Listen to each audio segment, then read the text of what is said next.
guys, welcome to this very special edition of Erin Trafford Live. Look where we are! Yay! I am joined by Danica Coakley of DC Woodworks. I'm so happy to be here. I'm so happy to have you. So I have been admiring your work on Instagram and locally for so long. Thanks. And you are a girl boss. Yeah, I do To the max. So we're gonna get into it, but we're actually here in your backyard shop. I'm going to stop talking. Tell us a little bit about yourself. Where are we? What's going on? Who are you? You are in my workshop that I built with my brother. And I'm originally a carpenter by trade. I worked with a renovations company, an awesome company, for about a year.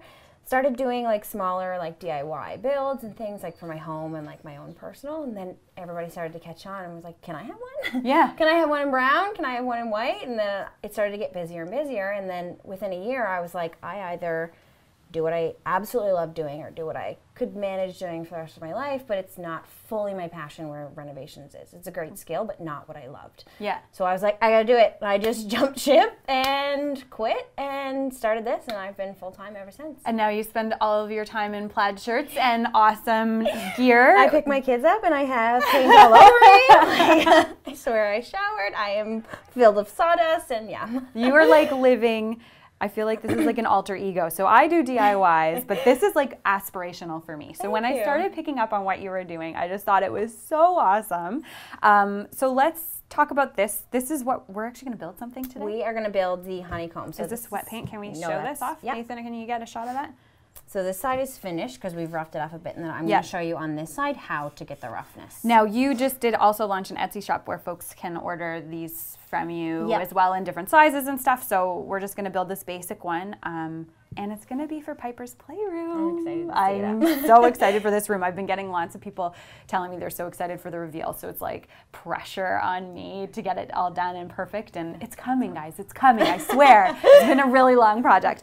Okay, so where do we want to start? So we're going to start. You can literally use any thickness of pine that you want. Okay. This is 1 by 4. Okay.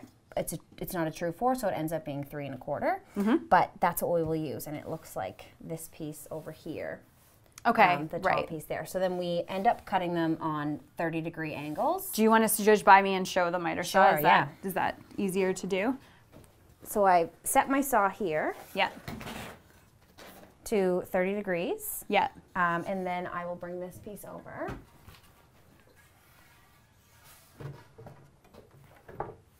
I'm going to get my mask on because I'm actually allergic to sawdust. Oh. Yes, safety first, folks. If I don't have that on, I sneeze like crazy. It's the weirdest thing. Yeah, we don't want that. I've done a bunch of Facebook Lives with my mask on, really. No judgment on the DIY passion page. Everybody loves it. Right? It gives you great lines afterwards. All right, so I make my first cut wherever. Yeah.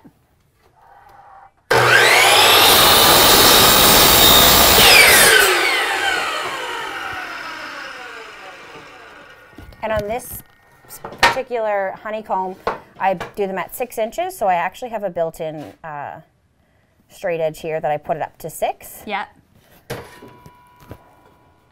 Guys, this is what a pro looks like. When I do miter cuts on my chop saw, it takes me an hour. Seriously.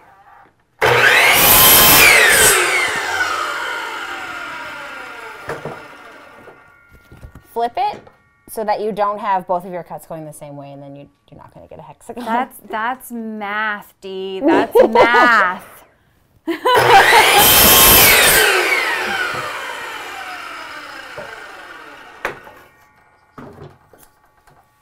I love the confidence. How long did it take you to feel super confident with power tools like that? I'd say probably 6 months to be able to whip through something, and but then it gets kind of scary because you almost want to be a little bit nervous, right? Because you do have those scares where you're just going because you're so used to doing it. And I could sit here sometimes and I end up cutting 12 8-foot boards, and it's cut, and then I'm like, relax, take a step back, calm down. We want all our fingers. Right, yeah. So then they end up being pretty rough, but yeah, they're. Can you get a close-up of that? So And what was the angle again? 30. 30 degrees. Was the angle, and that's to do a hex. Yeah. Okay. And you can make this piece, like if you wanted to do like a giant one, you could make this piece here, like 12, 14. And it's always going to be the 30 As long as it's on 30, it'll create a hexagon. Okay, so that's easy to remember. Because 30 times 4, 5, 6 creates 360 degrees of a circle. It's math, man. Like, right? I tapped out in math class. I had grade 13 in Ontario, so I did. Wow. I know. That's how old I am. We're not even going to talk about the age difference today. But yeah, so I have. But once I started doing DIYs, I realized, man, I kind of need to know angles and stuff. And I went out and had to buy a protractor. That's awesome. That was the only part of math that I actually loved. Everything was. It's funny because everything was colored on, and everything was like pretty and nice and like looked like artsy, and I didn't like any other math unless it was like angles and graphs and all the carpentry work. So it's pretty cool. Isn't that so funny how like eventually once we find what it is that we really want to do in life, it's the stuff that we liked doing when we were like prior to the age of 16. So true. If we all tapped into that, we could like... Yeah, I just did a post about that actually because I grew up in Newfoundland for half of my childhood and I used to build boats in my grandfather's garage. Yeah. And that was like my biggest memory of building and creating and how I would feel. I'm like, I do that now. That's so cool that when I was 6, I loved it. And now I love it. So. Oh, this is my favorite thing. And I love that you've got this affinity with your brother who also kind of works in the business. Yeah. And you have 2 little kids. I do. This is why she's a rock star, folks. Like, this is crazy. Okay, so now we've got all our pieces. How many do we need to do the 3? To do so the 6 3, times 3, so you need 18. 18 of them, I can do that math. There you go. High five. Yes. So first we have to sand them. So do you just do it all by hand, or do you use a palm sander? I have a palm sander for this. You don't want to use a belt sander because it'll screw up your... Oh, I ruined a piece once by thinking I could use a belt sander. It was like a tabletop, and I ripped right through it, and I ended up having to rebuild the table because I took too much off. So there is your... Did I do my math right? I didn't. There's 6. Okay. So our sander is right here. And also, this stuff behind, this is all stuff you've also built, right? It is. So these like really cool triangle shells. I love how festive everything is. It's pretty cute, hey? Yeah. I didn't build this one though. That's actually from another local sign maker. So welcome sign? Yeah, I eventually want to get all local artists in here so I can have inspiration of other makers. It's like hashtag workshop goals. Do you use that hashtag? I don't think I do. Oh, I probably should. Yeah, it's a thing.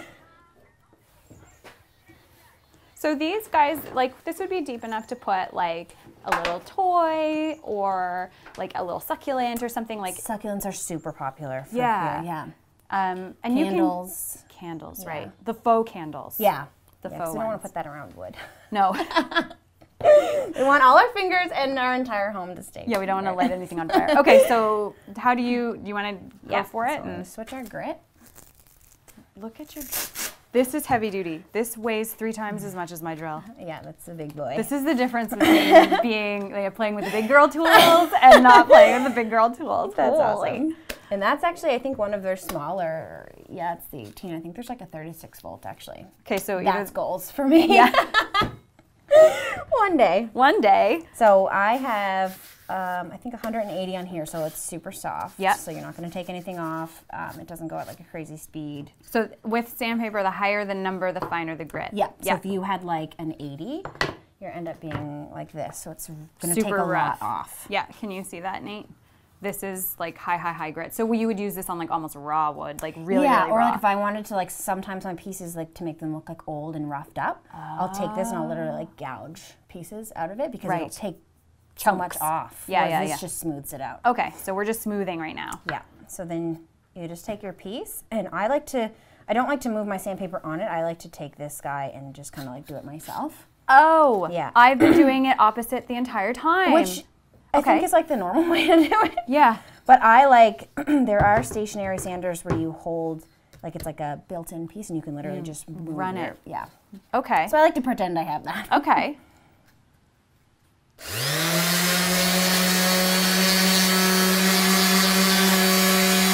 It's still sawdusty. Hopefully I don't start sneezing.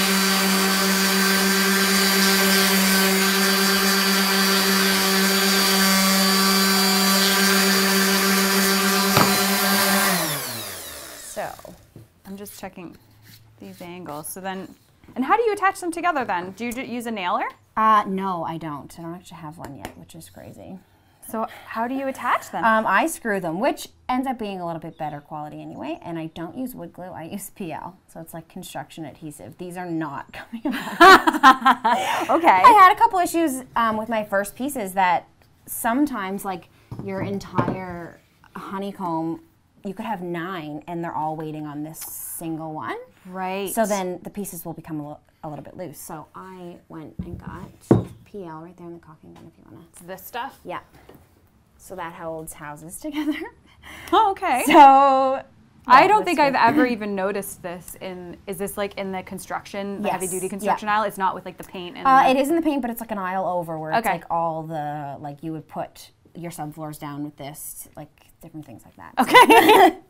So these are, so Piper can basically hang from these like a monkey and they won't come apart. Yeah, okay. put them in the wall with a toggle bolt and she can use them as gymnastics. So tell me about some of the other pieces that you've built besides these, because I know you do commission pieces as well for like special orders. I do, yeah. I build a lot of kitchen tables and coffee tables and pretty well anything that somebody can come to me with a photo and be like, I want this, but I want it in this size or this color. Or my favorite orders are when someone's like, I have this weird spot in my house. Can you come over and we'll measure it out and we'll go through a couple of ideas. So sometimes we put like 3 pieces together, design it around like their weird corner, and then build it. So it's like completely custom. Completely. I love that. Yeah, that's probably my favorite thing to do. I have a few weird spots. Yeah, well, we should make some weird things. Making the weird spot series. Yeah, amazing. That's perfect. Okay. Yeah, and like so cabinetry. And what's your favorite piece you've ever done? Do you remember it? Did you have to give it away? I just did it. Oh. Yeah, the circle table, a local welder, Chad from Wickwood Designs, welded the base for me, and then I built the circle top and hand carved the whole circle. How long did that take you? A couple hours. Yeah. But they absolutely loved it, and it was more of like a piece of art because I had a couple people message and say like, you could use a router, which I have, and it'll create like the perfect circle, but you can get that at a furniture store. So I want to do a piece that's 100% custom. You're like blowing my mind right now. I'm like girl fanning like crazy. This is amazing. Okay, so let's keep going with this. So the next step? So are we just going to show the steps for this too, right? Like we're not. We'll be able to. We can screw one in together. Okay. But, so once they are sanded, I like to stain them because I like to get into the joints in case they don't completely line up. Right. Okay, so let's talk about staining on the cut edge, because I often have issues with that, like if the stain seeps too much. Do you have a trick for that? No, I literally just let it absorb. I start there because it'll all run down, and then I use the excess for everything else. Oh, see, that's a trick. And as soon as I stain, I have a cloth that I will wipe it away with. Like right away? Yeah, because sometimes you leave it, it's sticky, and the sawdust gets in it. Yeah. And you can put it back on and do it again if it's darker. So. Okay, all right. So there's some tips and tricks, because I often struggle with that, getting it looking even. So I end up sanding it probably more than I need to. Being darker anyway. Yeah. So the trick to that is if you're ever doing like a blunt cut,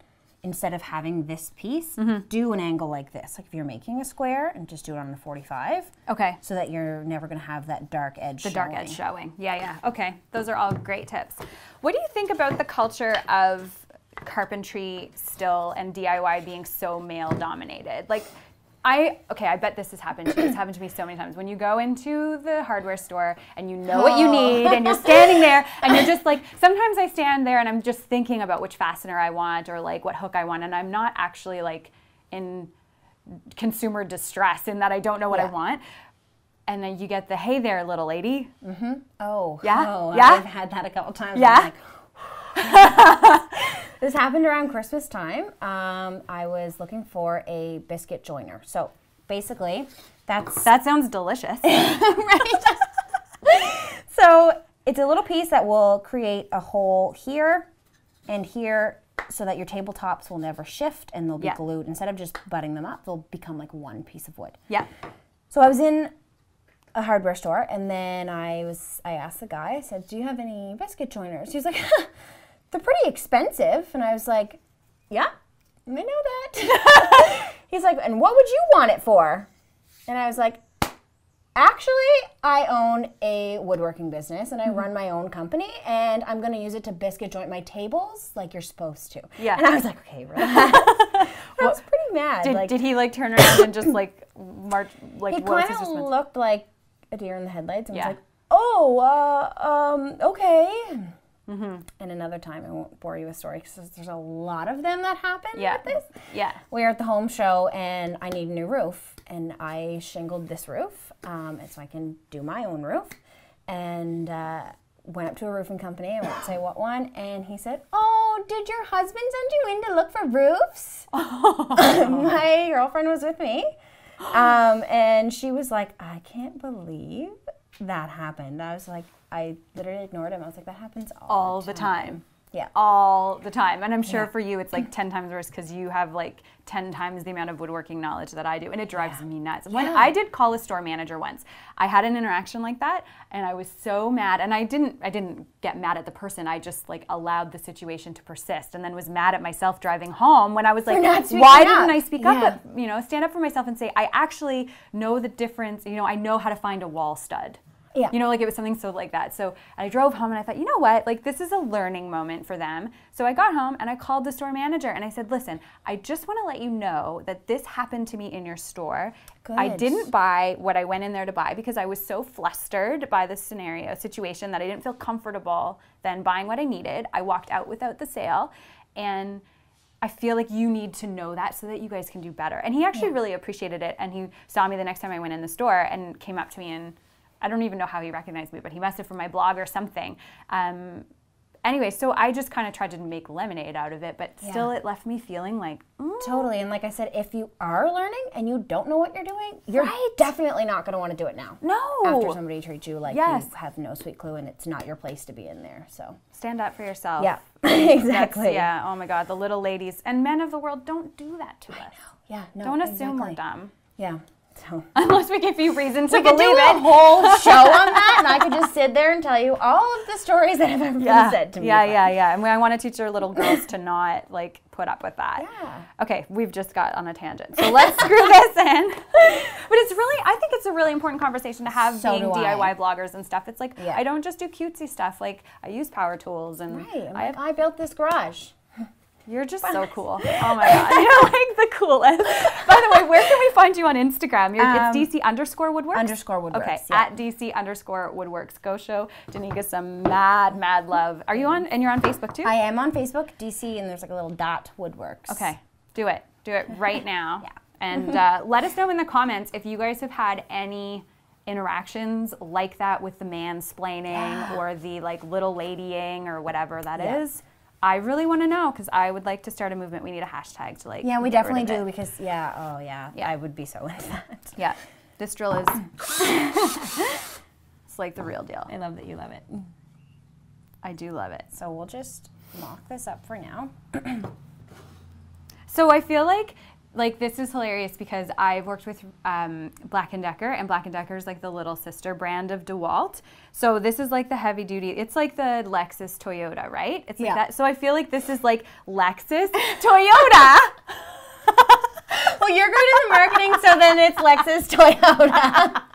It's like so perfect. It's like Black & Decker DeWalt. This is like a match made in heaven. I love it. Okay, so these are our pieces. They're stained. What kind of stained color is this? Because I know folks are going to ask. This is Perdian pine mixed with weathered oak. Okay, and so you're using Minwax products exclusively? Yeah. Not exclusively, no. Okay. I do use Rust-Oleum as well, so I hop between the two. Okay. I have favorites, so. Yeah. Sometimes you can't be brand loyal if you find something you love.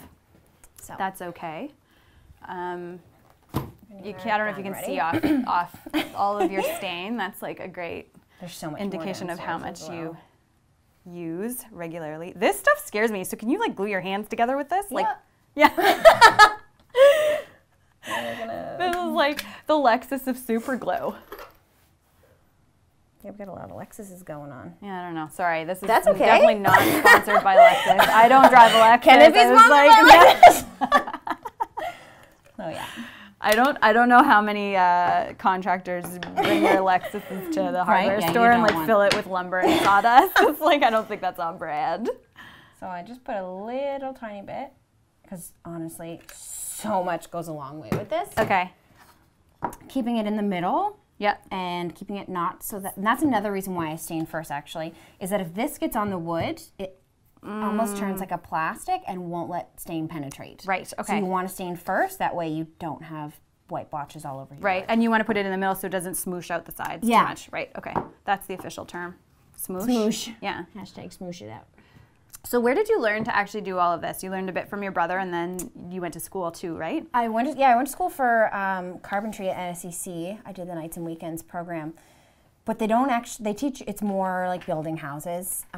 So I learned all of this like online and trial and error. Literally DIYing. Just doing it yourself. Awesome. And you tell us the story about your graduation from the program, because you were a special student. So there's 2 years. This was the end of my first year. No, actually it was the end of my second year. Yeah, I was pregnant my whole second year of carpentry school.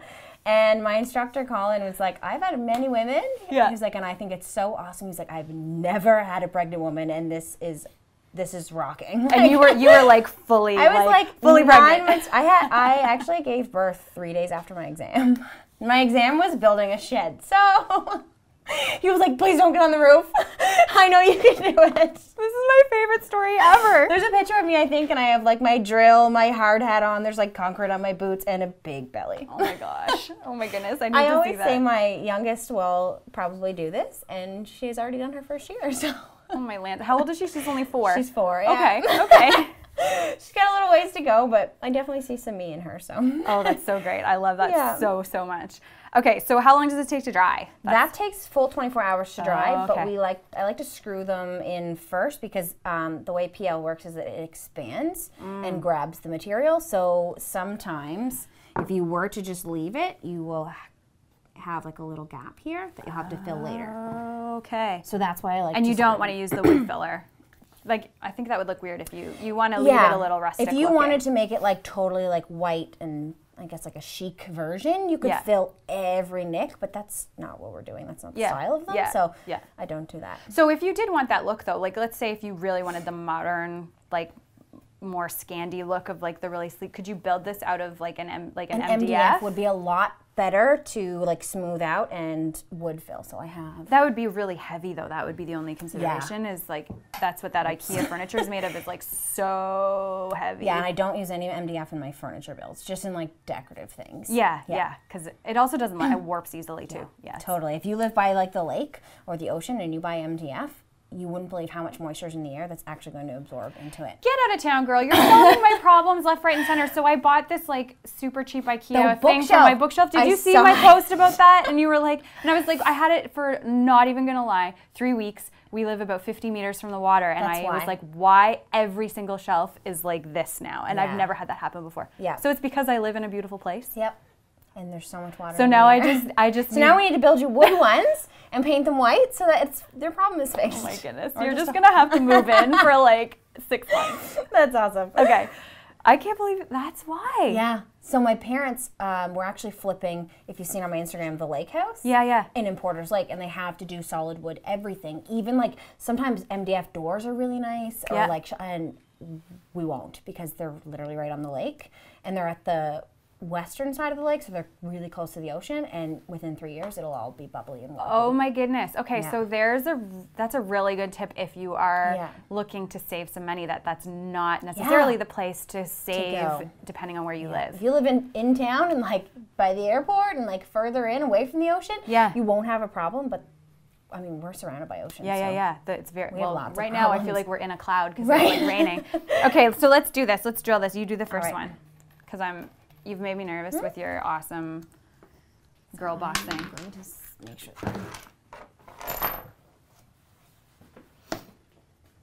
Are you guys getting some good shots of like all of the surrounding? This is a fun spot. And you have big plans for in here too, like you're gonna winterize it. I do, I'm going to make everything like weatherproof and insulated so that I can come out here in the winter with my tiny wood stove and not freeze my butt off. I can't wait to see it at Christmas time. So I like go in on this angle. You can see over top. That way you pull. So that's what it'll look like inside the wood. And what kind of screw is that? That's just a regular wood screw. Yeah. So I take with a Robertson head. Yeah. Okay. Good girl. Guys, I know something. That's a square head screw. Yep. I take my drill off of drill because that'll keep going and it's super crazy powerful. Yeah. So I put it on 17, which is okay, I'm going to be honest. I've been using my drill for so long. I just kind of like wing it with the numbers. I never really know what they mean. So 1. That's the torque, right? Yeah. Is essentially what it is. So 1 is like if you're going into like a really like dainty piece of wood or like one like it's super delicate. Like it still sounds the same, but it's really delicate. All the way up to your drill, that will keep on going, so you won't stop. At 1, your screw head will stop flush. Oh. Yeah, but your torque will. Okay. Okay. Can you guys hear the explosions going off in my brain right now? I love it. So I go into my angle. Okay.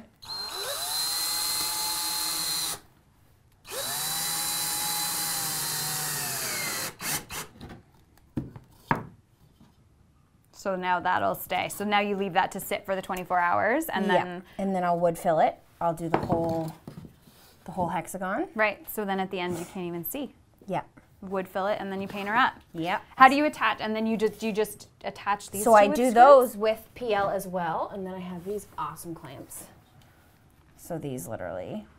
And then you just hold those like that, and leave it for 24 hours. Yep. Do you think anybody with a chop saw and like, you know, a little bit of time can do this? Like, oh, totally. Because so the takeaways here, if you want to try this, well, first of all, is you can just get Danica to build it for you. So you go to her Etsy shop via her Instagram or Facebook page and place an order. But it's the 30-degree angle, and just make sure that all of your boards are the same length. And you don't have, they have to go opposites. Right. So if they end up going the same, your wood won't match up. Yeah. Right. Okay. And don't do it like I did before, where I cut 300 pieces at 45 degrees. So I had like 50 squares. So I was like, what do I do now? 45 degrees makes a square. Makes a square. 30 degrees makes a hexagon. Yes. So how do you mount these to the wall then? At the end, I flip them over, and I don't have one here, but I just have a little crocodile tooth comb. I put 2 finishing nails in, and then it'll hold it. And it just holds it with like a 20-pound hook or whatever in the wall?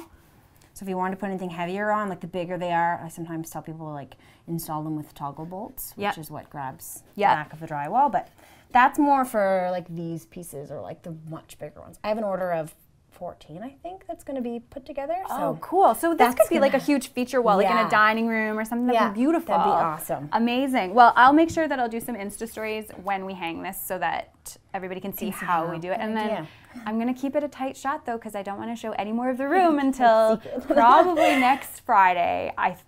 No, you know what? I'm not even going to put that much pressure on myself. It'll be in the next couple weeks. The room will start to finish up. So this has been amazing. I'm so glad that you came on the show today. And I would love to come back and build some other things. I would love you to be back. Yeah, I think I love teaching. I want to show everybody. And I really want to give women the confidence to go into the hardware stores and own it and be like, I made that. Don't worry, I got this. Yeah. So we not only built hex shelves today. Okay, we built hex shelves today, but we're starting a mission because this is also something that's so important to me. So whether it's building stuff or running your business or, you know, I think part of being a girl boss is supporting other girls. Like community over competition is so big. And I think we nail it here in Halifax for the most part. And I want to just like put that on the forefront and celebrate the crap out of that. Yeah. Absolutely. I agree. All right. Well, Danica, thanks so much for joining us on Erin Trafford Live. Make sure you check her out on Instagram, DC_Woodworks, and Facebook, DC.Woodworks.